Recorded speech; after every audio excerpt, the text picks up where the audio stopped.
Masyarakat di Kabupaten Simelu mulai menerima penyaluran beras dari program cadangan pangan pemerintah oleh Badan Pangan Nasional. Ya, adanya penyaluran beras diharapkan dapat menekan tingginya harga beras akibat krisis pangan.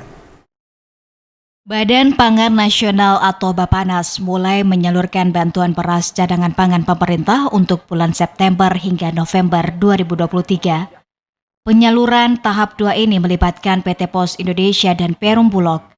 Penyaluran beras dilakukan sebagai upaya pemerintah untuk menekan tingginya harga beras akibat ancaman krisis pangan.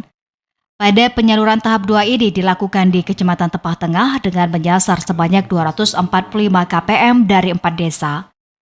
PJ Sekda Semelu Asludin mengatakan adanya bantuan ini dari pemerintah untuk menyuplai kebutuhan beras bagi penerima manfaat. Pihaknya berharap agar bantuan beras dari pemerintah bisa terus berkelanjutan. Menyuplai beberapa kebutuhan masyarakat terkait dengan pangan, yaitu beras.